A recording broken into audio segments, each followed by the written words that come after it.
Hey guys, I want to welcome you back to another episode on J of All Trades. As you can see, there's a huge hole in this ceiling here, and I was up in the attic doing some work. My leg completely missed the beam and went straight through this sheetrock. And so we're going to repair this thing today. So before we get started, I want to show you exactly where this is all located. I'm here in a hallway, and right next to this hallway here is a staircase. And I have my ladder set up right next to it. So it's a little bit unsafe, but we're gonna get this done. So let's get started on this.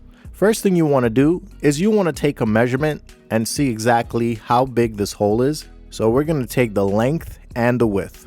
We're gonna be using this measurement to determine how big of a piece of sheetrock we're gonna need, and then we'll pre-cut it when we get off the ladder.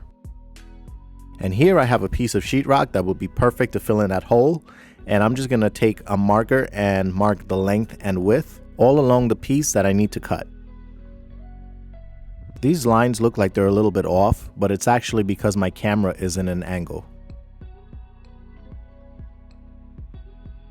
Now we'll take a straight edge and make lines on our marks for the measurements, and then we're gonna cut this piece of sheetrock.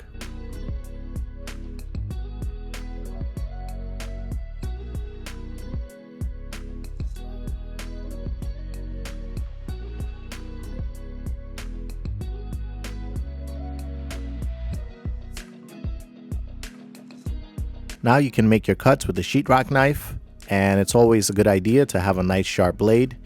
And we're just gonna cut right along the line that we just made.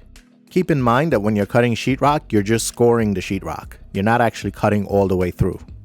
Once you've got a good score all the way along the line, you'll flip the piece of sheetrock around and just give it a tap, and it'll break right there where you scored it. Then we'll run the blade of the knife right where the break is, and that'll completely cut the sheetrock. Keep in mind that you can run this numerous times if you need to get the edge, if the edge is still holding on like it did with mine there. And now we've got the first cut done. It's a good idea to always rest the piece that you're cutting up against a wall or a flat surface. And once again, you're gonna score it all the way across that line there.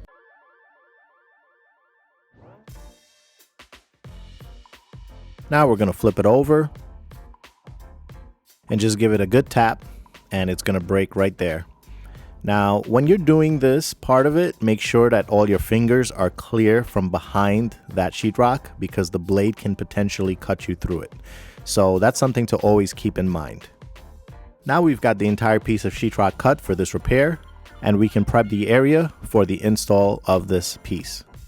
To do this part, you have to clear out any obstructions from the sheetrock, and that includes any screws or nails. Whatever is in the way, you want to make sure that you have a nice flat surface that you could put that piece of sheetrock up against, because we're going to use it to trace out a cutout for this piece of sheetrock. And so as you can see, I'm removing some screws right here where there was a smoke detector, and surprisingly my leg actually missed that smoke detector, so I was able to just remove it. And now I'm able to get these screws and the anchors out of the way. You're now going to take the piece of sheetrock that you cut and place it over the hole that you want to cover. And we're going to take a pen or a marker, whatever you got, and we're going to trace out the shape of this piece of sheetrock here.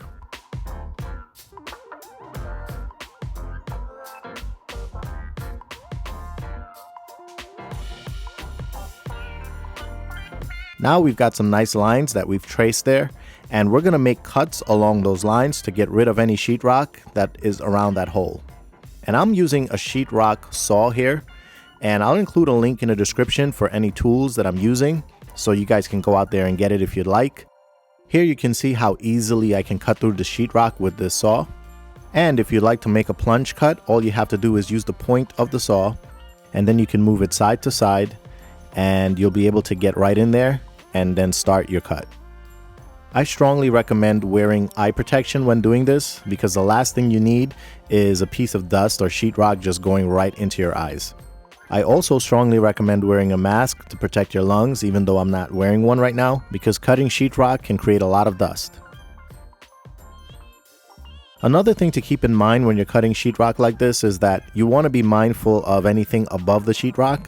So sometimes you may have wires running along or pipes, And those are things that you want to really feel out for and not really force anything here. When you get up to a stud like this, you want to take the sheetrock saw and go on the opposite end, do a plunge cut, and then cut backwards to reach your line. Cutting in an angle really helps to get it all the way through, and then you'll reverse your saw again and continue.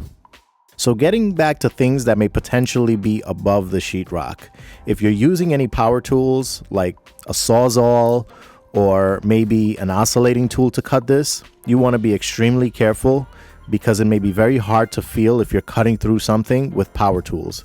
This is where a handsaw like this has an advantage because it gives you the opportunity to kind of feel out what you're cutting. And this way, if you hit any obstruction, you'll feel it right away. But I've got to tell you, it is a lot easier to cut with power tools than using your muscles here. So everything has got its pros and its cons.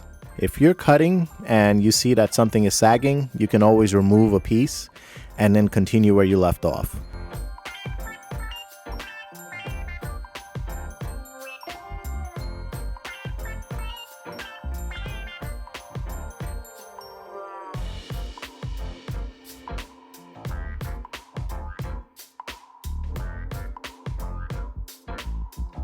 And here I've got a tiny piece of sheetrock that's still being held by a nail.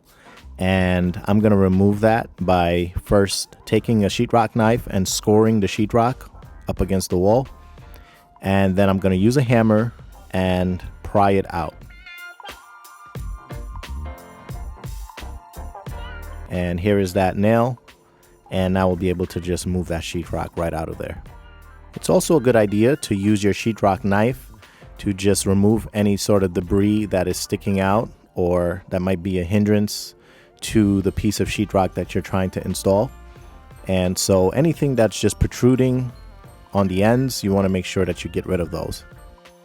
Now we can dry fit the piece of sheetrock that we cut out for this, and we're just gonna put it up in place just to make sure that it fits. And that looks like a perfect fit right there. Although this is a perfect fit, we really want to put supports at the ends of the sheetrock to give it a little bit more stability, and this will ensure that it sits flush with the rest of the sheetrock. Here we do have joists that we can screw the sheetrock into, but unfortunately we don't have anything on the ends. So there should be something here at the end, so a piece of wood can be installed here to keep that corner of the sheetrock secure. And we're also going to install a piece of wood on this end here. So the sheetrock will be able to sit up against that wood and sit flush. So here I've got a piece of scrap wood that I just found laying around, and I'm just going to install it right up here. And I would have liked this piece to be a little bit longer to go straight across, but I could definitely make do with this. So what you want to do is you want to position this wood halfway overlapping, and then we're going to drive some screws through this existing sheetrock to secure the wood. Now the screws that I'm using today are 1 1/4 inch screws, and these are drywall screws. I'll include a link in the description for you guys as well. And I'm also using this bit for my screw gun. This is specifically made for sheetrock screws, and this particular bit prevents you from driving sheetrock screws too deep. It just stops at the perfect place. So I highly recommend you getting one of these for any future drywall projects you have around the house. Now here I'm just going to drive a couple screws, and we're going to secure this wood right into this sheetrock.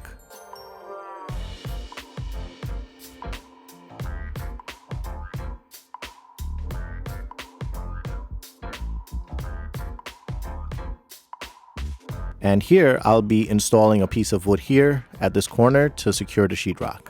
If you happen to install a piece of wood and you want to reposition it, it's very simple and easy to just remove your screws and reposition it where you want it and then screw it back in. And here, as you can see, I repositioned my wood so it will better support that new piece of sheetrock, and I was able to easily take those screws out. So this method gives you a lot of flexibility. Here I'm just making marks where my joists are, and this will give me a good indication of where to screw my sheetrock into, and we'll be all set to go.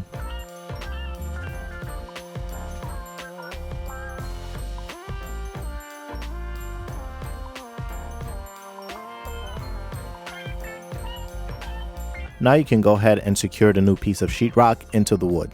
Keep in mind, you don't want to go too crazy with screws here. You just want to put just enough to secure this piece of sheetrock in place. And everything is looking nice and level with the rest of the surrounding sheetrock. And now that you've gotten that hole repaired, all that is left to do is to apply some compound and some drywall tape.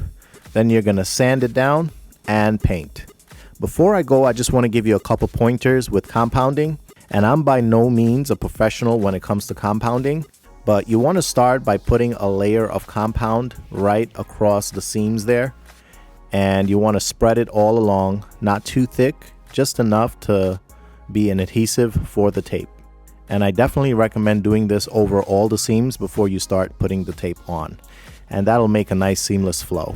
If you notice anything sticking out, you can always try to clean it out and continue. You'll notice that most of the screw heads that you have there will also get covered in with this compound that you're putting in on the first layer.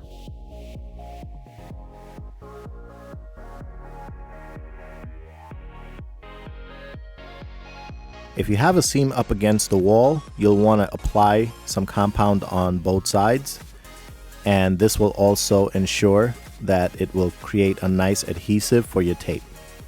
In this repair, I'm using your standard compound tape, but there are mesh types, and I do find those mesh types to be a little bit better when it comes to holding compound, but this stuff works great too. And it already comes with a little seam, so you can easily fold it and put it up against the corner like this. And you're just going to paste it with the existing compound that's there and work it in with your knife. And then we're just going to smooth everything out. And you could take some more compound, put it on your knife, and then put it right over the tape. When the compound is wet, you can even reposition the tape if you need to. And here you can see that I'm smoothing everything out over the tape. And eventually, as I continue to apply more compound over the tape, you will no longer see the tape.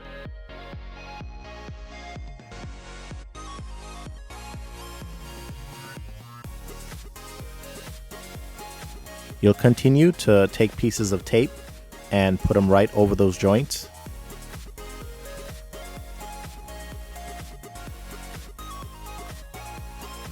Then you'll use your knife and take some compound and go right over the tape. And this will make a nice seamless seam between the two pieces of sheetrock.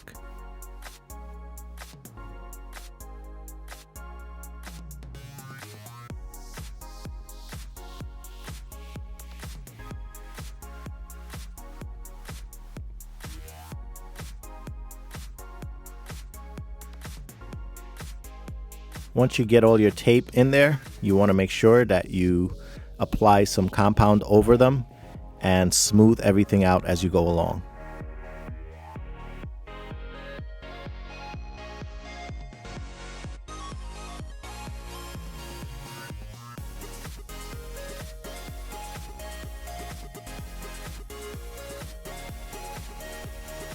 After this first coat of compound dries, I'll be applying a second coat of compound, and then I'll be sanding everything down, and then I'll be painting.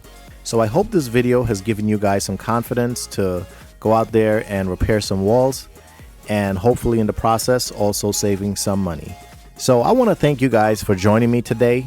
Please remember to like and subscribe to my channel so you can continue to get more videos like this one, and I'll see you guys on the next one.